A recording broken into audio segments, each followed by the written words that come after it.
चला दो। अस्सलाम वालेकुम, आप देख रहे हैं अलग खबर। मैं हूं अली सरवर।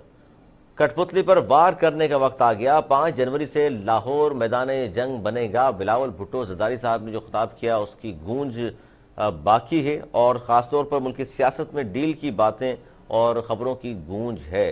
क्योंकि हुकूमत मिनी बजट पेश करने वाली है और मिनी बजट इसमें शहबाज शरीफ साहब ने बड़ा दिलचस्प तबसरा किया। उन्होंने कहा कि हम तो डूबे हैं सनम, तुमको भी ले डूबेंगे, कि अमली तफसीर है मिनी बजट। हुकूमत अवामी नफरत के सैलाब में डूब चुकी है। क्या मिनी बजट से मुल्की हालात मजीद बदतरीन हो जाएंगे या कुछ बेहतरी आएगी? कि गवर्नमेंट की जानिब से ये कहना है कि मिनी बजट आने का और मिनी बजट के हवाले से किसी किस्म का अवाम पर कोई दबाव नहीं पड़ेगा, ना अवाम की जेब पर कोई दबाव होगा इस मिनी बजट का। इस पर भी बात करेंगे, लेकिन अपोजिशन के हवाले से जो इस वक्त सबसे बड़ी खबर है वो यही है कि क्या डील होगी नून लीग की, क्या डील हो गई है पाकिस्तान पीपल्स पार्टी की। लेकिन बिलावल भुट्टो जरदारी साहब ने कहा है कि 5 जनवरी से लाहौर मैदान जंग बनने वाला है और वो कह रहे हैं जी हम तन्हा इस गवर्नमेंट को घर भेजने के लिए 5 जनवरी को लाहौर में इकट्ठे होंगे और वहाँ से इसका हम आगाज़ करेंगे। जबकि नून लीग के हवाले से भी बातें पिछले दिनों बहुत ज़्यादा हैं और आज भी इसी बात पर बारहा गुफ्तगू हो रही है कि नवाज शरीफ साहब की वापसी होगी और उनकी वापसी किसी डील का नतीजा होगी। इस पर हम बात करेंगे कि क्या हुकूमत को सरप्राइज मिलने वाला है अपोजिशन की जानिब से। और जरदारी साहब के हवाले से आज शफकत महमूद ने मीडिया से गुफ्तगू करते हुए कहा कि आसिफ अली जरदारी को जेल में होना चाहिए। ये हुकूमत गिराने के लिए क्या निकलेंगे और ये क्या तहरीक चलाएंगे, इन लोगों की जगह जेल बनती है। खासतौर पर आसिफ अली जरदारी साहब का तो नाम लेकर उन्होंने कहा। अच्छा, मौलाना अताउर रहमान साहब हैं, सेनेटर हैं, मौलाना फजल रहमान साहब के भाई हैं। उन्होंने बहुत बड़ा एक दावा किया। उन्होंने कहा कि हुकूमत मार्च से कबल ही ख़त्म हो जाएगी। यानी 23 मार्च को जो अपोजिशन ने PDM ने ऐलान किया है कि 23 मार्च को हम इस्लामाबाद पहुंचेंगे एक मार्च की शक्ल में और इस हुकूमत को घर भेजने के लिए, उनका ये कहना है, दावा है कि 23 मार्च से कबल ही ये हुकूमत घर चली जाएगी, मार्च की नौबत भी नहीं आएगी। और साथ ही उन्होंने कहा कि नवाज शरीफ जल्द पाकिस्तान आएंगे। अच्छा, इस पर हम बात करेंगे। हमारे साथ मौजूद हैं राना मोहम्मद अरशद, नून लीग के सीनियर रहनुमा हैं, MSF के सदर भी हैं। बहुत शुक्रिया राना साहब, आपने ज्वाइनिंग दी। राना साहब, आजकल बहुत ज़्यादा जो गुफ्तगू हो रही है वो डील के हवाले से हो रही है। जिस तरह पाकिस्तान पीपल्स पार्टी के हवाले से बात हो रही है, यही बात हो रही है नून लीग के हवाले से भी कि कोई डील हो रही है जिसके तहत नवाज शरीफ साहब वतन वापस आएंगे और उनके जो केसेस हैं वो ख़त्म हो जाएंगे, जिस पर हुकूमती वज़रा के हवाले से बहुत सारे बयान भी मौजूद हैं। और इस पर आप पहले ये बता दीजिए कि क्या सदाकत है इन बातों में कि डील हो रही है नून लीग की भी इस्टेब्लिशमेंट से।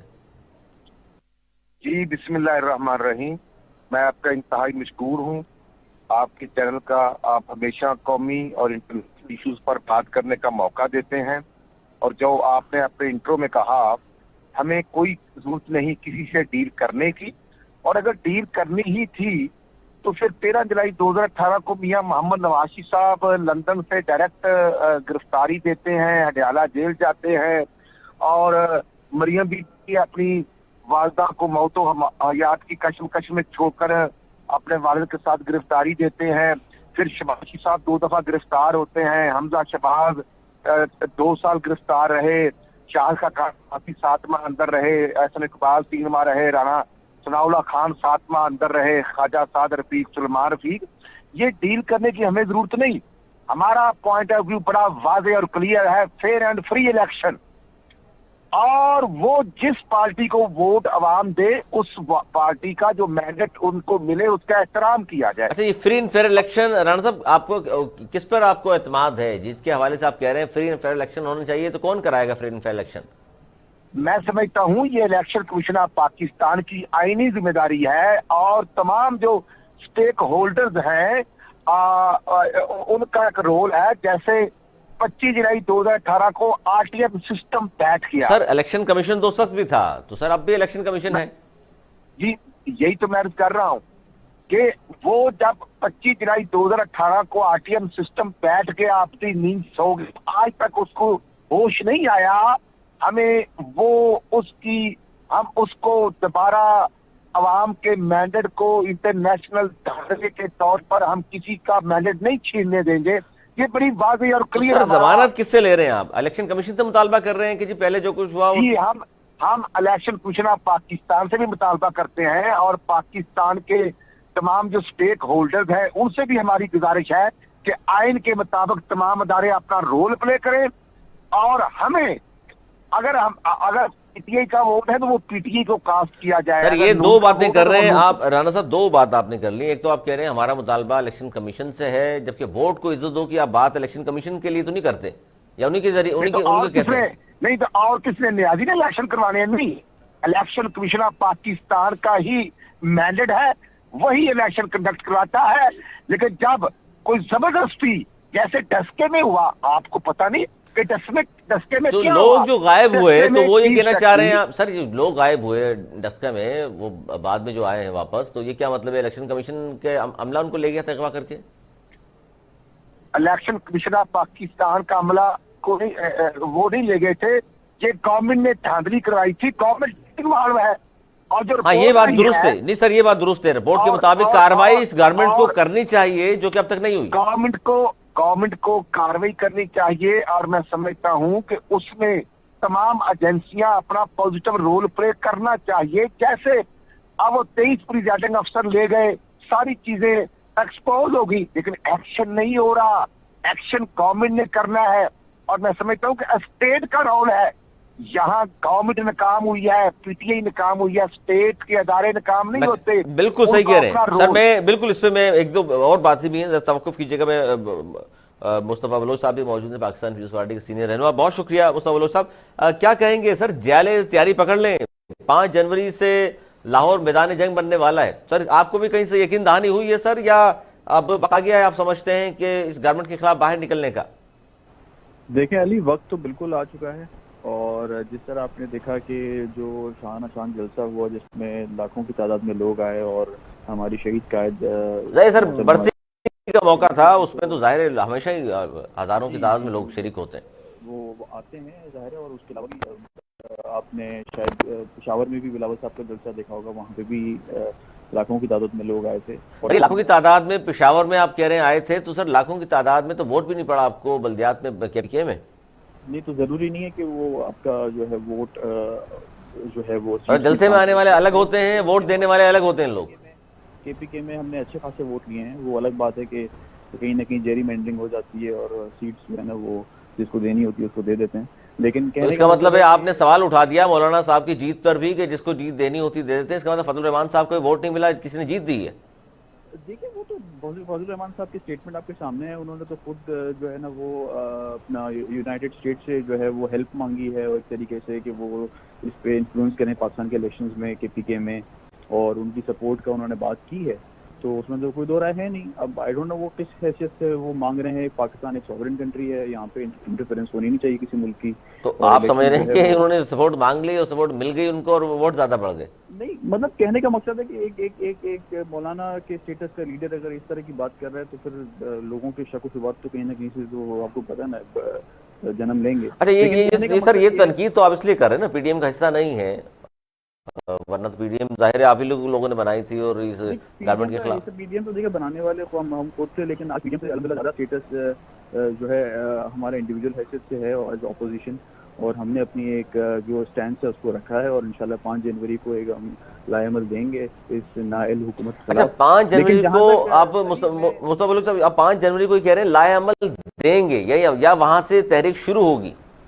जाहिर है एक प्रोसेस होगा, जिसमें आगे की चीजें भी बताई जाएंगी चेयरमैन साहब की तरफ से। लेकिन एक बात का मैं जरा जिक्र करना चाहता हूँ। शफकत महमूद साहब ने जो बात की है, तो मेरे ख्याल में अब जेल में जाने का टाइम शफकत महमूद साहब का है और इनकी क़यादत का है, क्योंकि इन्होंने जो 3 साल 3.5 साल लोगों का खून चूसा। यानी आप तो सर धमकी दे रहे हैं कि अगर आप इक़्तिदार में आ गए तो इन लोगों को जेल में भेजेंगे आप लोग? नहीं, हम भेजे ना भेजें, इनके करतूत भेजेंगे इनको जेल। और इन्होंने जो करप्शन के अंबार जो भी खुलेंगे ना, अभी तो खैर हर चीज़ इनके हवाले है, हर चीज़ अकाउंटेबिलिटी, हर चीज़ जो है ना इन्होंने एक तरीके से अपने हाथ में रखी हुई है, जिसकी वजह से चीज़ें नहीं खुल रही इनके खिलाफ। अच्छा, इसमें मुस्तफा थोड़ा ये बता दीजिएगा, आप जो बाहर निकल रहे हैं 5 को, जाहिर है वहाँ आप कह रहे हैं कि लाहेमल तय होगा और सोलो फ्लाइट के लिए आप तैयार हैं। पीडीएम जाहिर है 23 मार्च का उन्होंने कहा हुआ है, लॉन्ग मार्च के हवाले से राना साहब भी सुन रहे हैं तमाम चीज़ें। तो आप लोग अपोजिशन भी सर, इसका मतलब है अब तक मुंतशिर है, इकट्ठे होकर आप गवर्नमेंट को घर भेजना नहीं चाहते, अब सोलो फ्लाइट पकड़ लिया आपने कि जी हम नहीं नहीं तने नहीं, तनहा देखिए इसको घर भेजेंगे। इसमें बड़ा क्लियर स्टैंड है हमारा अली। वो पीएमएलएन के साथ हमारा एक ही डिसएग्रीमेंट था कि मियां साहब ने अगर ऑपोजिशन करनी है तो यहाँ आए, लेकिन मियां साहब ने उस वक्त तो खैर आने की कोई जिक्र नहीं किया उन्होंने। अब लेकिन अब खबरें आ रही हैं कि शायद कोई मामला तय पा गए हैं। अच्छा, ये देखें, यही बात मैं कह रहा था राना अरशद साहब कि पीपल्स पार्टी वाले भी सोच रहे हैं कि जी अब शायद कोई मामला तय हो गए हैं, इसलिए नवाज शरीफ साहब की वतन वापसी के हवाले से बात हो रही है। मैं सिर्फ ये कहना चाहता हूं कि जो हकीकत होती है उससे बिल्कुल नजर नहीं चुराई जा सकती। जैसे हम ये समझते हैं कि सिंध में तो पार्टी की हुकूमत है, वहां उनकी अक्सरियत है, हम इस चीज को एक्सेप्ट करते रहे हैं अपने दौर में भी और आज भी करते हैं। वो पार्टी का जो रोल है मैं समझता हूं वो अपोजिशन के लिहाज से जाहिर वो एक इंडिपेंडेंट पार्टी है। पीडीएम में जितनी पार्टियां हैं वो किसी की अंडर नहीं, किसी के मतहत नहीं, हर पार्टी का अपना आइन है और वो खुद ही इलेक्शन कंटेस्ट करते आए हैं। और आप देखें कि खैबर पख्तूनख्वा में अगर कुछ जिमनी हुआ है तो हमने आपस में इलेक्शन एक दूसरे के मुखालफत में कंटेस्ट किया। जैसे गिलगित बल्तिस्तान में जब इलेक्शन था तो उस वक्त पीडीएम का हिस्सा थी प्योर पार्टी। जाहिर है सबका अपना नजरिया है, अपना अपना मंशूर है, आप साथ तो सिर्फ इसलिए हैं कि खान साहब को घर भेजना है। और क्योंकि 22 करोड़ अवाम का एजेंडा है, उस पर तमाम अपोजिशन बिल्कुल मुतहद है कि ये हुकूमत नालायक, नाहल और अली बाबा 40 चोरों का एक टोला है जो मुकम्मल तौर पर फेल हो चुकी है। आज आपका डॉलर 182 तक पहुंच चुका है, हमने 105 में दिया था, हमने स्टॉक एक्सचेंज को 54,000 इंडेक्स पर दी थी। और ये 1 करोड़ नौकरियां देने वाले 2.5 करोड़ से ज्यादा लोगों को बेरोजगार कर चुके हैं। 50 लाख घर देने थे तो मुझे बताएं कि ये 3.5 साल में किसी को घर दिया नहीं। लोगों के घर गिराए गए हैं इंक्रोचमेंट के नाम पर। कराची से लेकर लाहौर और लाहौर से लेकर मेरा डिस्ट्रिक्ट ननकाना, पेशावर, हर जगह पर गरीब का घर तो गिराया गया, और अगर नहीं गिराया गया तो वो बादशाह सलामत। वो तो रेगुलाइज हो गया सर, ये तो मसला है, गरीबों के घर गिराए गए और बनी गाला रेगुलाइज हो गया, उसको रेगुलर कर दिया गया। सिर्फ 12 लाख के इवज और गरीबों के घर गिराए जा रहे हैं, गरीबों के। अच्छा, इस पर राणा साहब ठीक है, बिल्कुल आपकी बात यहाँ तक। मैं इस पर आरिफ जितोई साहब भी मौजूद है, जीडीए के इत्तेहादी हैं हुकूमत के, वो क्या अब तक उस गवर्नमेंट से उम्मीद लगाए बैठे? बहुत शुक्रिया आरिफ जितोई साहब। जितोई साहब, ये नून लीग और पीपल्स पार्टी तो जाहिर है गवर्नमेंट के खिलाफ फाइनल राउंड खेलने की पोजीशन में आ चुके हैं, और वो कह रहे हैं कि जी 5 जनवरी से पीपल्स पार्टी और उसके बाद 23 मार्च को लॉन्ग मार्च है पीडीएम का। आप इत्तेहादी हैं सर, आप लोग अब तक मुतमईन हैं गवर्नमेंट की पॉलिसी से और अब भी मजीद आगे भी साथ देने का इरादा रखते हैं, मजीद 1.5 साल? जी आरिफ जितोई साहब। सर आपका दोबारा बोलेंगे प्लीज? सर, गवर्नमेंट के 1.5 साल रह गया है और पीपल्स पार्टी बाहर निकल आई है गवर्नमेंट के खिलाफ 23 मार्च को, नून लीग भी बाहर है, तो क्या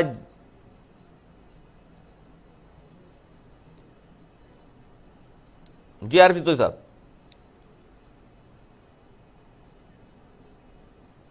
जतोई साहब, आवाज आ रही है आपको?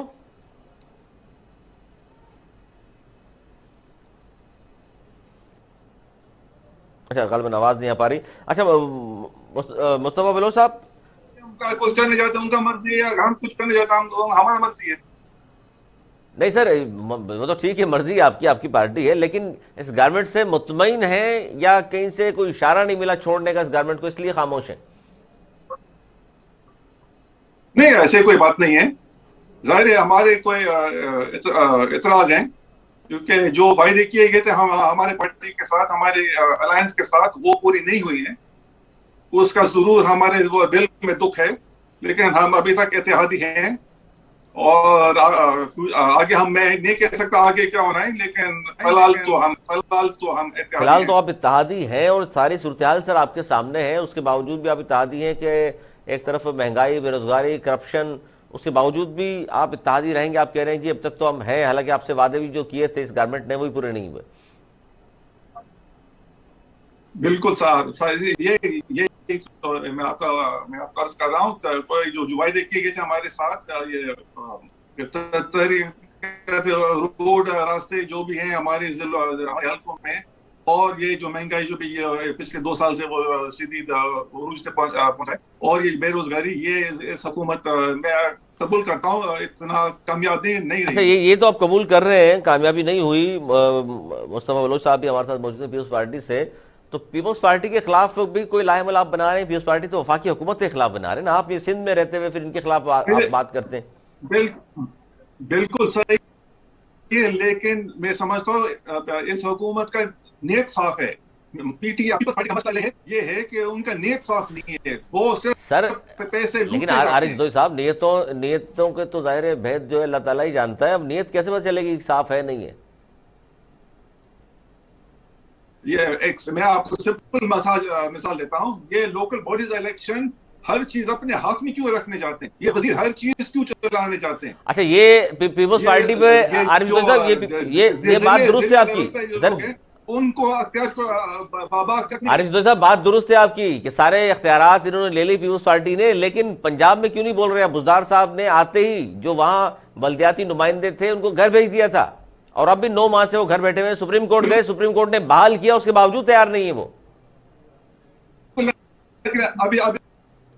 अभी सर जो माजी में किया, आपको लगता है कि इलेक्शन इतनी आसानी से पंजाब में हो जाएंगे? मैं समझता हूँ शुरुआत होगी है पंजाब में। आप अगर इलेक्शन कमीशन के नोटिफिकेशन आप पढ़ेंगे, वो डिलिमिटेशन और ये वो जो कार्रवाई होती है इलेक्शन से पहले वहां पंजाब में शुरू हो चुकी है। और सर वहां भी बल्दियाती निज़ाम जो है वो इतना ताकतवर नहीं है। लेकिन चले इसे मैं पूछ लेता हूँ राना अरशद साहब, बल्दियाती निज़ाम के हवाले से उनके इत्तेहादी तो कह रहे हैं कि जी देखिए सिंध में तो पाकिस्तान पीपल्स पार्टी कुछ काम नहीं कर रही, जो थोड़े बहुत इख्तियारात थे मेयर के पास वो भी ले लिए हैं। पंजाब में जो सूरत हाल है, हम इसलिए अभी तक साथ हैं कि कुछ वादे उन्होंने किए हैं, उनकी नीयत में शक नहीं है पूरे करेगी। मैं कहता हूं कि जो इमरान खान कहते हैं वो करते नहीं। इन्होंने कहा था कि विद 90 डेज बल्दियाती इलेक्शन करवाए जाएंगे, फिर खैबर पख्तूनख्वा का जो बल्दियाती निज़ाम है वो खत्म हुए, ऐसा हो गया। पंजाब में इन्होंने सस्पेंड कर दिए और कोर्ट ने बहाल किया, इसके बावजूद सुप्रीम कोर्ट के डिसीजन पर अमल नहीं किया, और अब उनको डी नोटिफाई कर दिया गया है। 31 दिसंबर से वो डी नोटिफाई है, और जो इलेक्शन ये कराना चाहते हैं, क्योंकि ये इनमें सीरियसपन नहीं है।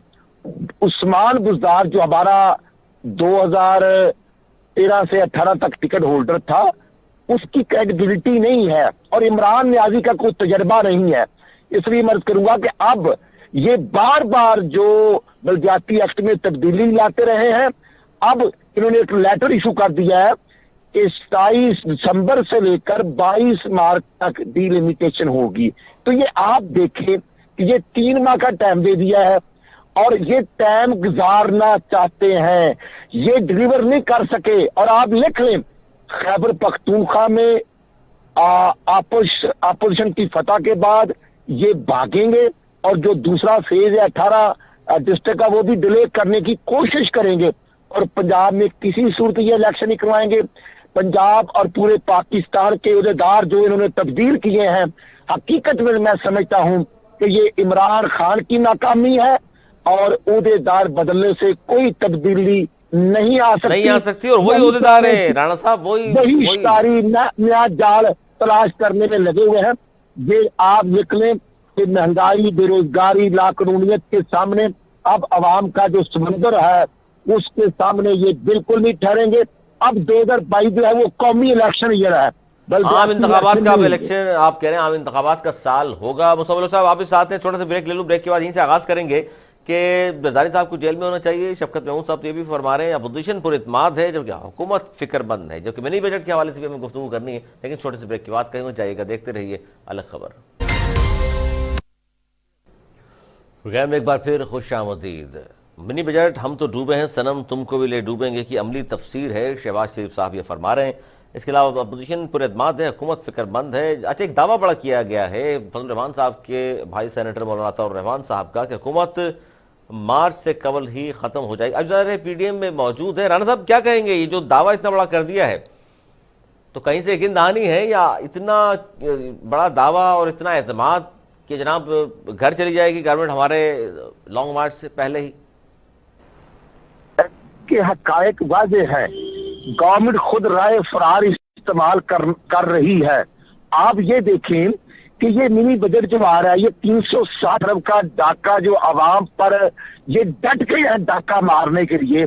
अगर ये पॉलिटिकल लोग हों और आवाम का इनको फिक्र हो तो ये बजट, ये मिनी बजट क्यों ला रहे हैं?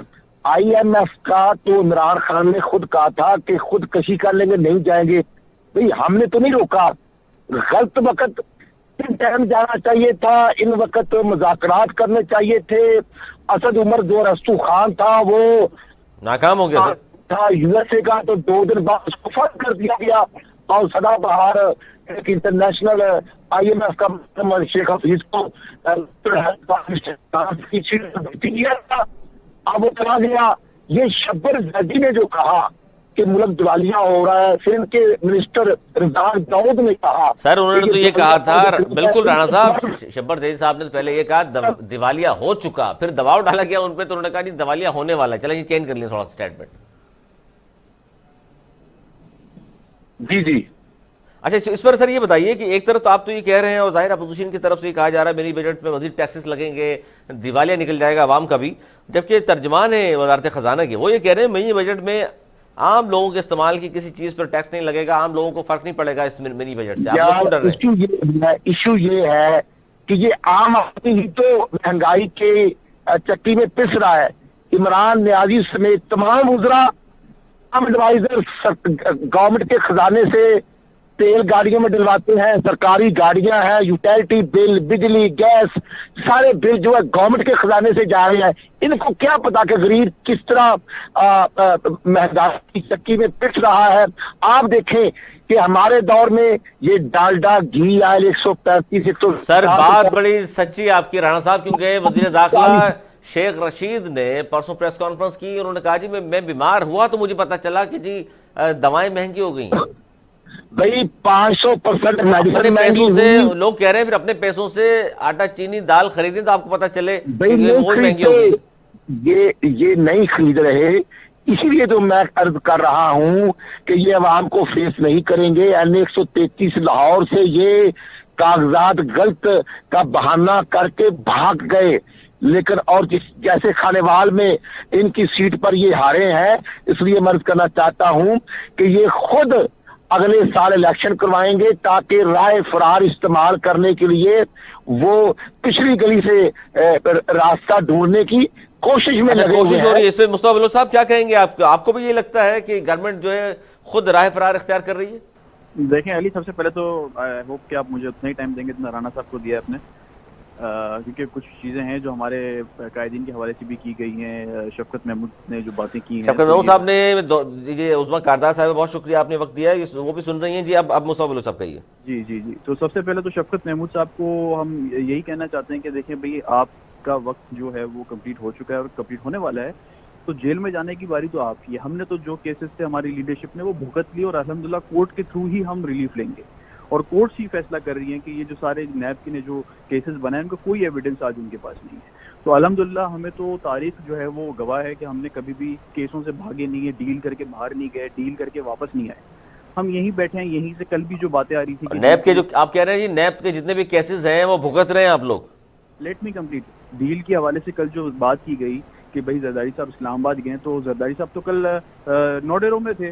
सर ये आप ही की क़यादत ने, सर आप ही के लोगों ने कहा था कि वो नहीं शरीक हो सकेंगे, तबीयत दुरुस्त ठीक नहीं है उनकी, इस्लामाबाद में है, और फिर अचानक पता चला कि फौरी तौर पे वो किसी से मिलना था उन्होंने और वहां से मिलकर फौरी वो आ गए। साहब का ट्वीट चेक कर लें, और बाकी जो PMLN के हजरात हैं वो खुद ये मान रहे हैं, और मियाँ साहब ने खुद अपनी मेरे ख्याल में वर्कर इजलास में कहीं पे उन्होंने कहा है कि वो वापस आ रहे हैं। अच्छी बात है, आना चाहिए, लेकिन कहने का मकसद है आके फिर वो चीज वैसी वो फेस करे जैसे हमारी कायदीन ने फेस किया है। अच्छा ये एतराज है आप लोगों का? ठीक है एतराज है आपका। अच्छा इस पे तो सबक होगी, अगर उनको प्लेट पे रख के दिया जाएगा तो फिर तो जाएगा। अच्छा आप तो ये इसका मतलब शक है आपको नून लीग पे भी कि इनसे वाकई कोई डील हो रही है?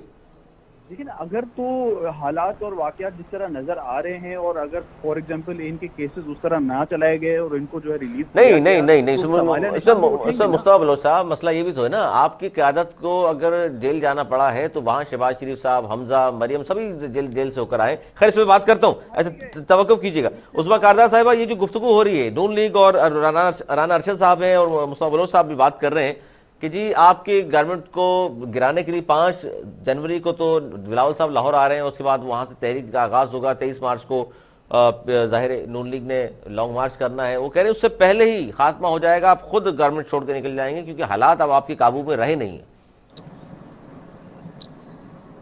बस जी, बहुत शुक्रिया आपने मुझे इनवाइट किया। हजारों ख्वाहिशें ऐसी कि हर ख्वाहिश पे दम निकले। ये जो 35 साल से बारियां ले रहे थे, इनको नहीं हजम होता कि आज प्राइम मिनिस्टर इमरान खान है। जिस दिन से हमारी हुकूमत आई है, ये उस दिन से डेट्स दे रहे हैं कि आज गई हुकूमत, कल गई अपने भार से गिर जाएगी, ये हो जाएगा, वो हो जाएगा। अल्हम्दुलिल्लाह 3.5 साल हमारे कंप्लीट होने को आ रहे हैं और हम बिल्कुल इस वक्त सही जा रहे हैं। हमारी फोकस जो है इकोनॉमी को दुरुस्त करने में। और इकोनॉमी को किस तरह दुरुस्त हो रहे हैं उस्मा कारदार साहब? मिनी बजट ला रहे हैं, 360 अरब रुपए के नए टैक्सेस लगेंगे, अवाम का तो दिवालिया निकल जाएगा। मिनी बजट देखें, कोई हम हमारी हुकूमत कोई पहली हुकूमत नहीं है जो मिनी बजट ला रही है। बिल्कुल आते रहे दूसरी हुकूमतों में, बिल्कुल सही कह रही है ये बात। तो मिनी बजट जो है ये बिल्कुल लाते रहे। अब आज इनको ये कोई निराली बात लग रही है। देखें, आपको थोड़ी बहुत एडजस्टमेंट ऊपर नीचे करनी पड़ती है। फॉर एग्जांपल, हमने बहुत ज्यादा छूट दे दी थी वो जो इम्पोर्ट्स में जो मशीनरी और जो गाड़ियां, कुछ इस तरह से हमने जो पीछे बजट में जो छूट दी, उसकी वजह से हमारा इम्पोर्ट बिल बहुत ज्यादा बढ़ गया और वो फिर जाहिर है फिर उससे हमारा खसारा बढ़ जाता है। तो इसलिए उसको कम करने के लिए और उसको अच्छा, जो ठीक है, जो आप कह रही है छूट दी हुई थी, जो सब्सिडी दी हुई थी आपने, वो कुछ कम होगी और कुछ छूट जो है। अच्छा, माहिर माशियात नदीम मौलवी साहब भी हमारे साथ मौजूद है। बहुत शुक्रिया नदीम मौलवी साहब। मौलवी साहब, ये गुफ्तगू हो रही है और पीटीआई का ये कहना है कि जी मिनी बजट में आम इस्तेमाल की किसी भी चीज़ पर टैक्स नहीं होगा, आम आदमी मुतासर नहीं होगा और मिनी बजट को पहली बार नहीं आ रहा। साबका हुकूमतों की बात करें तो उन अदवार में भी मिनी बजट तो आते रहे हैं। देखिए, कुछ हद तक मैं इत्तेफाक करूंगा, मिनी बजट ये कोई पहली दफा नहीं है। तो आपको मेरी आवाज आ रही है? जी जी बिल्कुल आ रही है। जी जी सर, आ रही है आवाज आप। जी देखें, मिनी बजट का मसला यही होता है जब भी फॉरेन इन्वेस्टर्स जो हैं वो कतराते हैं पाकिस्तान में इन्वेस्टमेंट करते हुए पिछले 70 सालों में, क्योंकि बजट बनाया जाता है और फिर ये कोई पहली हुकूमत नहीं है, हर हुकूमत में फिर एक मिनी बजट होता है, फिर टैक्सेस में आप देखते हैं कि काफी चेंजेस आते हैं। यही वजह थी कि IMF ने कहा कि जनाब हम प्रेसिडेंशियल ऑर्डर्स पे कोई चीज पास नहीं करवाएंगे और जो कुछ भी होगा ये असेंबलीज के थ्रू होगा, क्योंकि प्रेसिडेंशियल ऑर्डर्स के थ्रू फिर 4 महीने बाद आप फिर जाते हैं असेंबली में और फिर चेंजेस आती हैं। तो एवरीवन वांट्स के जी जो भी हो सिक्योर्ड बेसिस पे हो। दूसरी जानिब अगर हम टैक्सेस की बात करें, दुनिया में तमाम दुनिया में जहां पे टैक्सेस बढ़ाया जाता है वहां पे अवाम को एक बर्डन आता है। क्यों? क्योंकि cost of living, cost of production दुनिया भर के अंदर वो बढ़ जाती है। आपने ये देखा होगा कि ये जो मिनी बजट में कहा जा रहा है कि जनाब स्टेट बैंक के जो गवर्नर हैं इनको जो पावर्स दिया जाए, free hand sir, state free bank hand जो होता है रीढ़ की हड्डी होती है किसी भी मुल्क की। अब इसके अंदर अगर कोई ऐसा फैसला होता है जिसकी वजह से नुकसान या अच्छा या गलत होता है तो पूरी अवाम, पूरे पाकिस्तान के ऊपर इम्पैक्ट आता है। अब उनको पावर्स दे देना ये भी गलत होगा मैं समझता हूँ, क्योंकि उसकी वजह ये होती है कि देखें, no one is complete in this world, everyone must have a check and balance. And आप जितने पावर्स एक आदमी को देते हैं, पावर्स हमेशा दुनिया भर में, हम डेमोक्रेसी क्यों कहते हैं कि power should be divided and हमेशा शुड बी सुपरवाइज्ड, कि कहीं पावर्स का या कहीं इंसान गलती ना कर दे। तो ये कुछ ऐसे ब्लंडर्स हो सकते हैं कि अगर ये अल्लाह ना करे, मैं तो कहता हूं कि अगर स्टेट बैंक को सारे पावर्स दे दिए जाते हैं और कल को फर्ज करें यही स्टेट बैंक 18% सूद पे चले जाते हैं, 16%, 14%, फिर क्या होगा? जैसे कि ब्राजील वगैरह में होते हैं, तो आपकी इकोनॉमी कोलैप्स कर जाएगी। No one is there to question the state bank governor. बड़ा सवाल है, बड़ा सवाल। इस पे तवक्कुफ कीजिएगा सर, मैं राना अरशद साहब से पूछ लूं क्योंकि उसमें कारदार साहिबा ने जो कुछ कहा है। राना अरशद साहब क्या कहेंगे? वो कह रही हैं जी ये तो बातें करते रहे हैं, 3.5 साल कंप्लीट कर लिए हैं और मिनी बजट तो जाहिर आपकी गवर्नमेंट में भी आता रहा है, पीपल्स पार्टी की हुकूमत में भी आता रहा है, तो इसमें से क्या खास बात है आपको लगता है कि जी इस पे तो दिवालिया निकल जाएगा लोगों का? ऐसे कभी नहीं हुआ। IMF से हमेशा मुज़ाकरात होते रहे। यहाँ तो स्टेट बैंक का गवर्नर डॉक्टर रजा बाकर जो है वो IMF का रेगुलर मुलाजिम था और आज भी उनसे उनका ताल्लुक है। और आप ये देखें कि जब ये शौकत तरीन साहब बजट पेश कर रहे थे तो शहबाज शरीफ ने यही कहा था कि आप नए टैक्स लगा रहे हैं, आप झूठ बोल रहे हैं। 610 अरब के करीब इन्होंने ये पेट्रोलियम मसनूआत की कीमतें बढ़ा, लेवीज में टैक्स लगाकर इन्होंने अवाम की जेबों पर डाका मारा है और ये मान नहीं रहे। हकीकत में ये IMF का एजेंडा और स्टेट बैंक को जो ये आजाद स्टेटस दे रहे हैं ये बैरूनी एजेंडा है, ये पाकिस्तान का एजेंडा नहीं है। इसलिए मैं कहना चाहता हूं कि ये इनको अवाम की फिक्र नहीं, ये 360 अरब का जो डाका सब्सिडी खत्म करके ये गरीब अवाम का जीना हराम कर दिया इन लोगों ने। इसलिए मैं ये कहना चाहता हूं कि ये प्री प्लान है। ये IMF का जो इसलिए मैं कहना चाहता हूं कि ये बुखलाहट का शिकार हो चुके हैं। सर ये तो बुखलाहट का शिकार हैं। अब तो आपके साथ सर पाकिस्तान पीपुल्स पार्टी भी यही कह रहे हैं कि जी शायद कोई डील होने लगी है इसलिए मियां साहब वापस आ रहे हैं। उनको भी शक्कू को शुबात है सर आपके ऊपर कि चोर रास्ता को इख्तियार नहीं कर ले नून लीग। ये लफ्ज वैसी गैर मुनासिब है। भाई मेरे भाई हम तो केसेस दिख रहे हैं और हमजा शबाशी साहब खुद जो NRO दिया जहांगीर तरीन को चीनी के चक्कर में, तो उनको NRO देकर बाहर भेज दिया, खुद NRO लेकर आप बजट पास करवा लिया और अदालतें FIA के भी हम भुगत रहे हैं और NAC के भी हम भुगत रहे हैं और तमाम अदालतों में केसेज मरियम बीबी ने 3 दिन पहले भी पेशी भुगती है। NRO की जरूरत नहीं, हम अवाम के हकूक पर हम समझते हैं कि आपको एक रोल अप्ले करना चाहिए क्योंकि ये हुक्मरान मुकम्मल तौर पर नाकाम हो चुके हैं। इनका फेलियर है। ये माफिया की हुकूमत है, ये आटा माफिया, ये चीनी माफिया, ये मेडिसिन, ये सारे माफियाज हैं। बिल्कुल उसमें कहा साहब लगता है आप लोगों को गवर्नमेंट को खतरा है PDM के बाहर निकलने से, पीपल्स पार्टी की तहरीक चलाने से? देखिए हमें कोई खतरा नहीं है। खतरा इनको खुद अपने आप से है क्योंकि ये पहले भी कई दफा तहरीक चलाने की इन्होंने कोशिश की है और हर दफा इनको नाकामी का सामना करना पड़ता है। PDM से शुरू हुए थे, आहिस्ता आहिस्ता सारी जमातें जो हैं एक दूसरे के साथ, वो चूंकि गैर फितरी इत्तेहाद था, एक दूसरे से अलहदा हो गई। पीपल्स पार्टी अब उसका हिस्सा ही नहीं रही है, बाकी रह गई सिर्फ नून और JUI। बाकी आप कोई जमात नजर आती है आपको पार्लियामेंट में? कोई भी इनमें से नहीं है। तो हम तो एक जमहूरी सोच रखने वाले पार्टी हैं। ये जरूर निकले, अगर इन मफाद आमा में इन्होंने निकलना है, कोई अवाम की बेहतरी के लिए ये इनके जहन में कोई प्लान है तो उसके लिए जरूर निकले, हम भी इनको सपोर्ट करेंगे। लेकिन मुखालफत बराए मुखालफत, इंतशार फैलाने के लिए, तोड़ फोड़ करने के लिए, तो उसकी तो हुकूमत इनको इजाजत नहीं दे सकती है और हमें कोई खतरा नहीं है। आप सख्ती से निपटेंगे, इसका मतलब है अगर ये बाहर निकले तो गवर्नमेंट गिराने के लिए? देखिए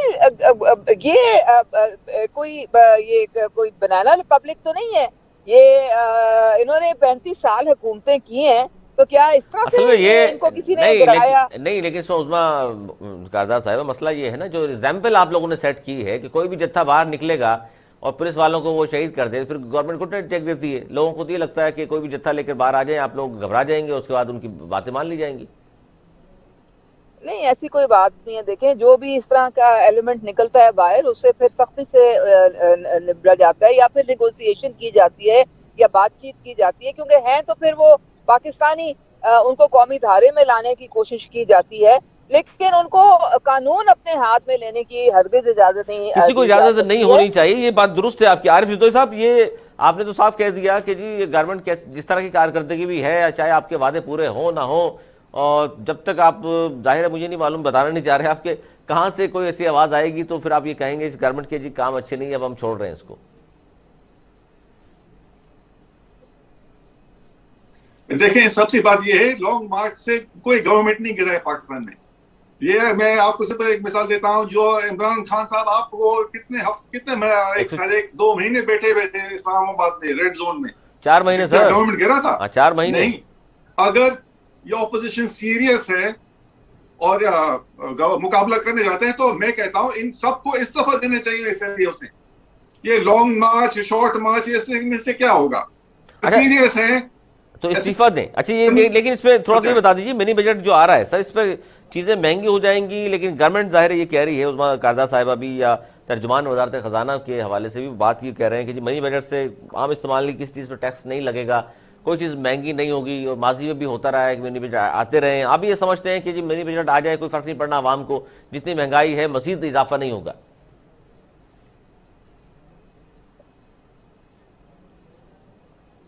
सही देखिए ना, अगर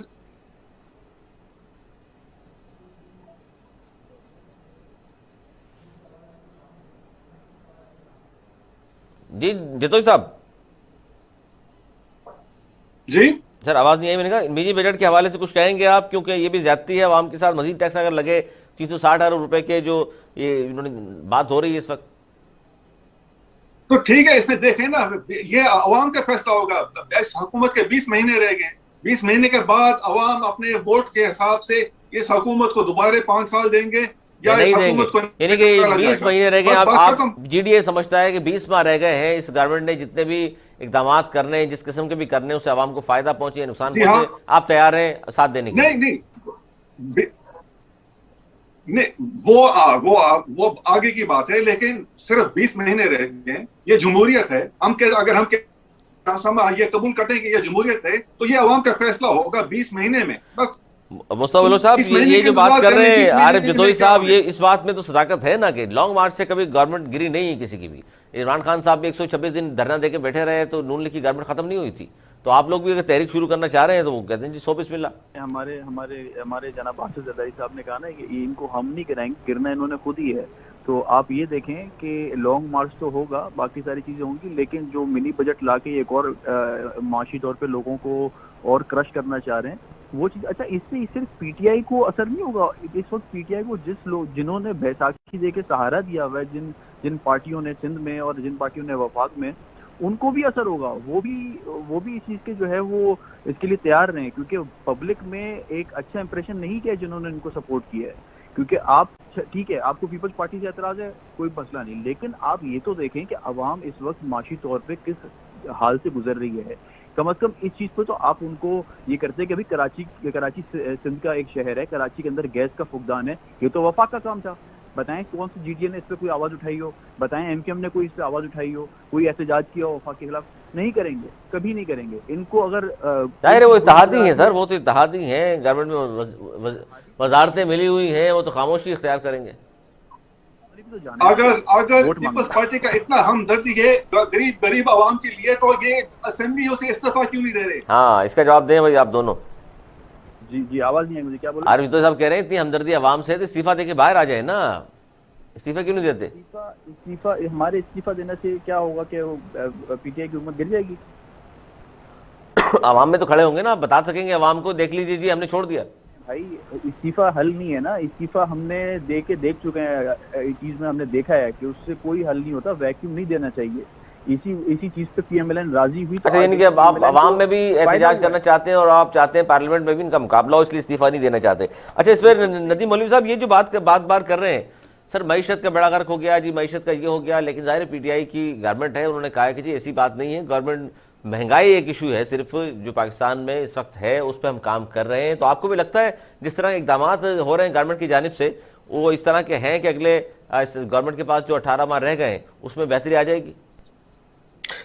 मुझे अब ये मुमकिन नहीं लग रहा। उसकी वजह ये है, देखें जब कॉस्ट ऑफ प्रोडक्शन बढ़ती किस चीज से, फाइनेंशियल कॉस्ट होती है आपकी, टैक्सेस बढ़ जाते हैं, और दूसरी प्रोडक्शन कॉस्ट होती है बिजली की। बिजली और गैस का आपको पता है जब कीमतें बढ़ेंगी तो उसकी जो कॉस्ट है वो प्रोडक्शन पे आएगी। इंटरेस्ट रेट्स बढ़ते हुए नजर आ रहे हैं तो फाइनेंशियल कॉस्ट भी, तो यानी कि जो प्रोडक्ट पाकिस्तान बना रहा है वो महंगा हो जाएगा, आम साफिन के लिए भी और एक्सपोर्ट के लिए भी। तो ये मुझे बताइए, हमारा कंपटीशन होता है हिंदुस्तान से, बांग्लादेश से, इंडोनेशिया से, मलेशिया से, हम उसको कैसे compete करेंगे? ओवरऑल अगर हम देखें दुनिया भर के अंदर एक कंपटीशन की फिजा ऑलरेडी आ चुकी है। कोविड-19 के बाद हर कोई चाह रहा है कि कॉस्ट उसकी कम करें ताकि उसका प्रोडक्ट निकले। चाइना से लेके जैसे वर्ल्ड सुपर पावर्स जो है वो भी कॉस्ट प्रोडक्शन जो है ना उसको रिड्यूस करने में हमारी cost of production and cost of living बढ़ते हुए नजर आ रही है। ये हम देख रहे हैं कि जी गाड़ियों की इंपोर्ट रोक देंगे, ये नहीं देख रहे कि हम कोई सहूलत दे रहे हैं आवाम को। अगर आप आवाम के लिए ट्रांसपोर्ट सिस्टम कर दें, गाड़ियां कम इंपोर्ट होंगी, कम यूज होंगी, तो पेट्रोल भी कम इस्तेमाल होगा। ये होता है इकोनॉमिक प्लान्स। ये नहीं कह देते हैं जनाब इसको काटो, उसको मारो, इसको खत्म करो। उससे ये क्या है कि आप खिचड़ी बना रहे हैं। आपके पास एक रेमेडियल होना चाहिए कि जनाब इस वक्त गाड़ियां शहर में बहुत चल रही हैं, हम गाड़ियां रिड्यूस करेंगे ताकि पेट्रोल कंजम्पशन कम हो, ऑयल की इंपोर्ट्स कम हो, एनवायरमेंट अच्छा हो। तो उसके लिए हम वो करते हैं। तो मैं कहता हूँ इकोनॉमिस्ट बड़ा जबरदस्त है। ये इकोनॉमिस्ट कहते हैं कभी बिजली की गाड़ियां आप इंपोर्ट कर दें फ्री में, ताकि आप फिर थोड़े दिन बाद मई जून जुलाई में कहेंगे जनाब बिजली का शॉर्टेज है। बिजली की गाड़ियों को चार्ज करने के लिए बिजली की जरूरत होती है, या आप फ्री इंपोर्ट कर देते हैं, फिर 4 दिन बाद आप कहेंगे नहीं जी इसको बंद कर दें। जिस तरह से सीएनजी की गाड़ियां चली थी पिछली हुकूमतों में, फिर कहते हैं CNG. What are we planning for? What is economic plan? What is economic model? हाँ, क्या economic model हमारे नहीं है आपके पास सियासतदानों कोई के जो फाइनेंस मिनिस्टर्स आज तक गुजरे हैं, इन्होंने कोई आपको 10 साल का या 20 साल का कोई इकोनॉमिक प्लान दिया है नहीं दिया सर, इसीलिए नुकसान हो रहा है। अफसोस के साथ कहना पड़ रहा है, मेरे बड़े सीनियर इकोनॉमिस्ट जो जिनको मैं हमेशा बुजुर्ग समझता हूँ, पर अफसोस होता है ऐसे बुजुर्गों पे जो पाकिस्तान को एक इकोनॉमिक प्लान नहीं दे सके। बहुत बड़ी बात है जो आप कर रहे हैं सर। उस्मा कादर साहिबा, हुकूमत को मिनी बजट की मंजूरी के लिए तो जाहिर है बड़े चैलेंज का सामना है, किस तरह मुतमईन करेंगे अपने लोगों को? देखें, हमारी लोगों को पता है कि हम हमारी नीयत जो है वो साफ है। ये जो सारा गंद घोल के गए 21 दफा IMF के जो इन्होंने हमारे गले में जो शिकंजा डाला था, ये इन्हीं के काम है और उनसे निकलना हमारे लिए अब उसके लिए अब टाइम हमें लग रहा है। अब ये बिजली और गैस जो है ये इसमें जो खराबियां हैं, ये जो कमी है, क्या वो हमने कहा था कि आप डैम ना बनाएं? जब से हम आए हैं हम तो उस वक्त से कुछ कोशिश कर रहे हैं कि मोमिन डैम है, भाषा डैम है, उसमें काम हो रहा है। अच्छा, डैम्स नहीं तो ये मिनी बजट पास करा लेंगे आप? क्योंकि लगता नहीं है, क्योंकि आपके इत्तेहादी और आपके अपने लोग भी कुछ हैं, नून लीग वाले कह रहे हैं, उनसे राब्ते में भी हैं 29 लोग तकरीबन। लेकिन ये तो अब इनकी खाम ख्याली है। हमारे इत्तेहादी हमारे साथ खड़े हैं और अभी तक इनको मेरे ख्याल में सबक नहीं सीखा, ना सेनेट के इलेक्शन में इन्होंने सबक सीखा, ना इन्होंने जब वोट ऑफ कॉन्फिडेंस लिया PM ने तब इन्होंने सबक सीखा। ये बस ये ख्याली पुलाव बनाते रहते हैं। ठीक है, आए ना कॉन्स्टिट्यूशनली, एक कॉन्स्टिट्यूशन आईनी तरीका है, अगर ये समझते हैं इनके पास नंबर ज्यादा हैं तो फिर ये आके तो तहरीक एतमाद लिया है जी। बहुत शुक्रिया उस्मा कादर साहब आपका, राना मोहम्मद अरशद साहब आपका, मुर्तज़ा बलोच साहब, आरिफ चितोई साहब, नदीम मौलवी साहब, बहुत शुक्रिया आपका। और अपोजिशन पुरएतमाद है और हुकूमत भी बातों की हद तक तो पुरएतमाद नजर आती है, गो के उनको चैलेंज दरपेश है। इस वक्त 2 XPDM 23 मार्च और 5 जनवरी को बिलावल भुट्टो जरदारी साहब ने जो कहा है कि लाहौर से तहरीक एक शुरू होगी और इस गवर्नमेंट को घर भेजे बगैर वापसी होगी या नहीं होगी। अपोजिशन की फाइनल राउंड वो खेलने जा रहे हैं, लेकिन गवर्नमेंट के सामने सबसे बड़ा चैलेंज इस वक्त मिनी बजट के हवाले से और मिनी बजट को मंजूर कराने के हवाले से वो इत्तेहादियों से राब्ते में है, इत्तेहादियों से राब्ते भी कर रहे हैं और पुरएतमाद इसलिए है कि इत्तेहादियों ने यकीन दहानी अब तक तो जरूर कराई है उन्हें कि जी मंजूर हो जाएगा। आज तक के लिए इतना ही। अगले प्रोग्राम तक के लिए सर्वर और मेरी टीम को दी इजाजत। मरने के बाद।